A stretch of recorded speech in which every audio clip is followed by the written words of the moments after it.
భక్తి భాస్కర ప్రేక్షకులకు నమస్కారం. ధర్మ సందేహం కార్యక్రమానికి స్వాగతం. మానవ జీవితంలో సంతానం అనేది కేవలం ఒక జీవక్రియ మాత్రమే కాదు, అది ఒక పవిత్రమైన బాధ్యత. పితృ రుణం తీర్చుకోవడానికి, వంశ పరంపరను కొనసాగించడానికి ఒక ఉత్తమ సంతానం అవసరం. మరి అటువంటి ఉత్తమ గుణాలు కలిగిన ఆరోగ్యవంతులైన సంతానం కలగాలంటే మన వేదాలు ఏం చెబుతున్నాయి? శ్రౌత కర్మల ద్వారా గర్భవృద్ధిని ఎలా సాధించవచ్చు వంటి విషయాలను తెలుసుకునే ముందు ఈ వీడియోని ఎక్కడా స్కిప్ చేయకుండా చివరి వరకు చూడండి. అసలు ముందుగా మనం శ్రౌత కర్మల గురించి తెలుసుకుందాం. శృతి అంటే వేదం. వేద మంత్రాల ద్వారా త్రేతాగ్నుల సాక్షిగా నిర్వహించే అత్యున్నత యజ్ఞ యాగాదులను శ్రౌత కర్మలు అంటారు. ఇవి కేవలం భౌతికమైనవి మాత్రమే కాదు, ఇవి విశ్వశక్తిని మన శరీరంలోకి, మన ఇంట్లోకి ఆహ్వానించే ప్రక్రియలు. అలాగే వైదిక సంప్రదాయంలో గర్భం దాల్చినప్పటి నుండి బిడ్డ పుట్టే వరకు అనేక సంస్కారాలు ఉన్నాయి. ఇందులో ముఖ్యమైనవి శ్రౌత విధులను అనుసరించి చేసేదే పుంసవనం మరియు సీమంతం. కనుక గర్భం దాల్చిన 2వ లేదా 3వ నెలలో దీనిని నిర్వహిస్తారు.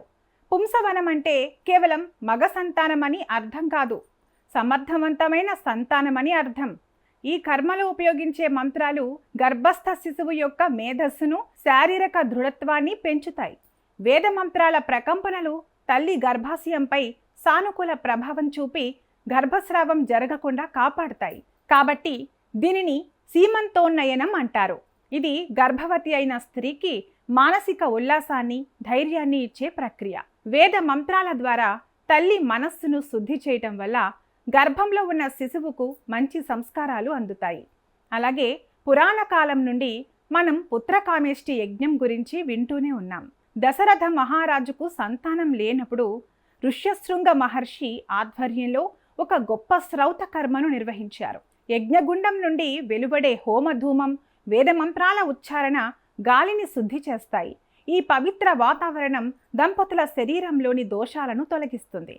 ఆధునిక విజ్ఞాన శాస్త్రం కూడా అంగీకరిస్తున్న విషయం ఏంటంటే ధ్వని తరంగాలు కణాల అభివృద్ధిపై గొప్ప ప్రభావం చూపుతాయి. శ్రౌత కర్మల్లోని మంత్రోచ్చారణ గర్భస్థ శిశువు యొక్క DNA స్థాయి వరకు వెళ్ళి సానుకూల మార్పులను తెస్తుంది. శ్రౌత విధులు కేవలం పూజలతోనే ముగియవు. గర్భవతి అయిన స్త్రీ పాటించాల్సిన ఆహార నియమాలను కూడా ఇవి నిర్దేశిస్తాయి. సాత్విక ఆహారం, ప్రశాంతమైన చిత్తం గర్భవృద్ధికి ప్రాణాధారం. యద్భావం తద్భవతి అన్నట్లు తల్లి ఆలోచనలే బిడ్డ రూపానికి, గుణానికి మూలం. కనుక శ్రౌత కర్మలు అంటే కేవలం ఆచారాలు కావు, అవి ఒక సంపూర్ణ జీవన విధానం. ప్రకృతి శక్తులను, దైవశక్తిని ఏకం చేసి ఒక ఉన్నతమైన ప్రాణిని ఈ భూమి మీదకు తీసుకువచ్చే గొప్ప విజ్ఞానం. నేటి యాంత్రిక యుగంలో కూడా ఈ వైదిక సంస్కారాల విలువ ఏమాత్రం తగ్గలేదు. గర్భస్థ శిశువు ఆరోగ్యంగా, మేధావిగా ఎదగాలని కోరుకునే ప్రతి తల్లిదండ్రులు ఈ వైదిక విజ్ఞానాన్ని అర్థం చేసుకోవడం ఎంతో అవసరం. ఈ సమాచారం మీకు నచ్చినట్లయితే ఈ వీడియోని లైక్ చేయండి, మీ స్నేహితులకు, బంధువులకు షేర్ చేయండి. ఇలాంటి మరిన్ని ఆసక్తికరమైన ఆధ్యాత్మిక సందేహాల కోసం మన ఛానల్ని సబ్స్క్రైబ్ చేసుకోవడం మర్చిపోకండి. సర్వే జన సుఖినో భవంతు.